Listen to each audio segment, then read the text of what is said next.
Another video, and today we're doing canal fishing for beginners. Canal we've chosen is the Droitwich Canal.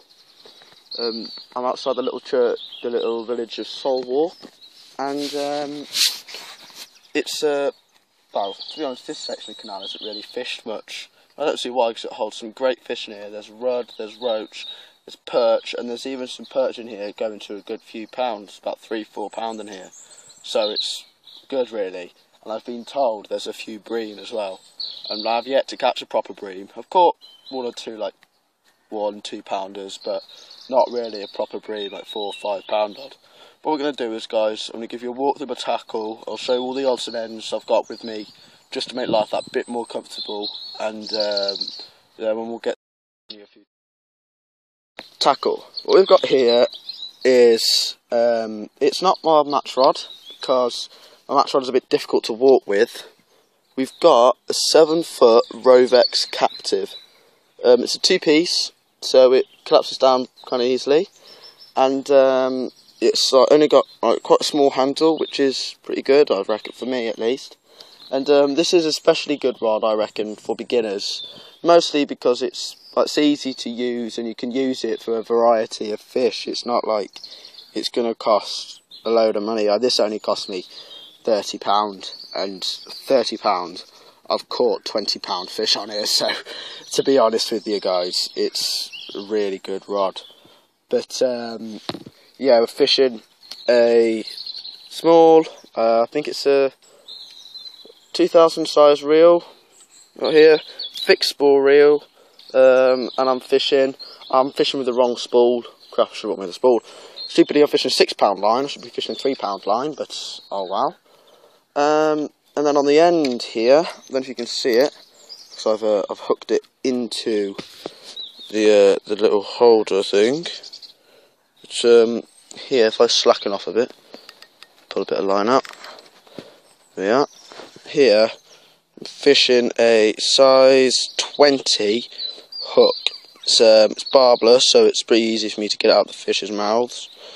And well, yeah, it's just good for me to like hit every bite really, and that's what it's good for. Let's just stick that back in there.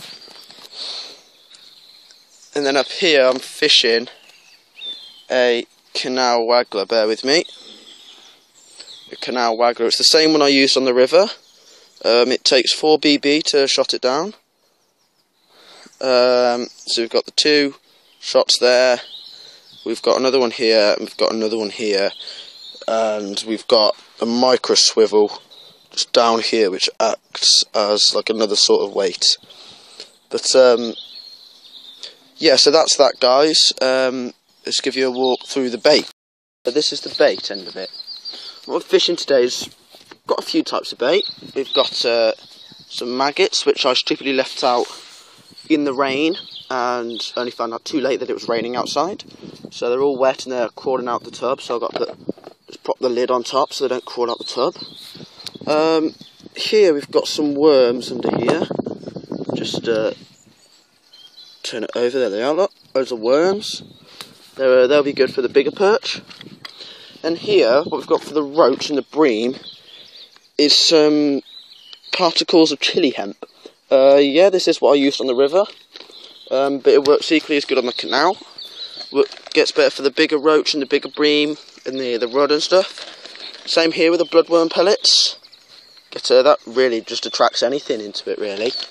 And then for the roach and the bream, roach and rudd, sorry, I've got these pieces of bread flake which are crumbled up, and to get the moisture out of them, I put them in the microwave for a while. So I've got like toasted sort of crumbs of bread. But what happens is, because there's no moisture in it, the really good thing about that is, that's right, doesn't go moldy. So yeah, what we're going to be doing today is, guys, just on this canal, I'm not going to be fishing for a particular species, just giving some general sort of like advice and stuff, and just like catching anything. But and to make it a bit more comfortable for me, I've got my 3-legged chair, which comes with a handy strap on it, so I can just collapse it down and put the strap over my shoulder, and away we go. Obviously I've got my landing net in case I do catch a bigger fish. Then in my bag here, what have I got in my bag here? Okay, I've got, that's just some more fishing stuff, some hooks and stuff in it. Now in case it goes cold, I've got my fleece. It was quite cold when I came out this morning, so obviously I was wearing my coat down here, which I don't need now. And in here I've got a thermos flask full of cup of soup, I think I've got in there. We didn't have any chicken cup of soup, so I've obviously got something minestrone or something it's called. I've never actually had it before, so I don't know what it tastes like. I'll let you guys know. And obviously I'm wearing my hat and I've got my scarf and everything. But the most important thing about fishing, guys, is above all else, okay, just make sure you're comfortable, okay? Because if you're not comfortable, you're not going to have a great day's fishing. I mean, I'm in a little bit of trouble on this peg. I'm going to have to sort out, I'm going to have to dig a couple of bits out in a minute because my chair's not level. And oh, look what we've got coming up the canal now. Don't know if you can see him or not, guys. Mr. Swan. They're if you're baiting an area up, they're the worst things you can have on the canal, because they just nickel your bait that you've chucked in the water if they can see it. Which this canal today is clearer than it's been in quite a while. It's usually very brown and murky and muddy. And over there on top of the water, I'm not sure if you can see it on the camera or not, but you see all the stuff floating on top of the water. Yeah, that's all like scum on top of the water over there. Only over here we've got like quite a clear, sort of decent sort of bit really. But yeah, we'll I'll show you how to put the maggots on the hooks, guys, and then really that well, we'll get down to fishing and hopefully catch a few fish. And then there's a swan over there, and it's like it keeps trying to come back over here. I'll just show you where he is. He's just there, look. See? And he won't leave me alone. Really, really annoying. Right, but what we're going to do, guys, is I'm just going to show you how to put... We're going to fish... I don't have to fish a worm or maggot first. I'm thinking worm. I think a worm can be too big to start with. So we're just going to fish maggot. Okay, but what I'm going to do is I'm going to... Wow. Yeah, look, all my maggots come tumbling out. Okay, so we're going to get a white maggot. Okay. Now, I don't think you can actually see this properly. I'll just bring my stuff a bit closer for you. Ow. Yeah, he's gone now, swan's gone. And what we do is, guys, we get the fat end of the maggot, the very fat end of it, not the pointy end, which is the head end, okay? Grip the head end so we can't wiggle anywhere. You nick it just through this fat end of him. Okay, now we're going to fish double maggot, so we'll obviously do this with 2 maggots. Okay, all my maggots are crawling out, so I better hurry up and do this quickly. And the second one, just there, just pitch that in like that, and there it is. That is what, ouch, no you can't see it. Okay, when it's in the water, that is what the fish are going to see. That is what they want to see. That's where we're fishing, just right in there, not even 2 feet away from the reeds there. Okay, what we're going to do is to get some fish into that area. Okay, we're going to, it's wiggling a bit, so it's making me think I've got a fish on there, which I might have. So we're just going to get a few of these, just do it a little bit further than that. There we are. And look who's on his way. He's back again. Now he wants something. Hey, yeah. Go on. Up that, it's all behind you.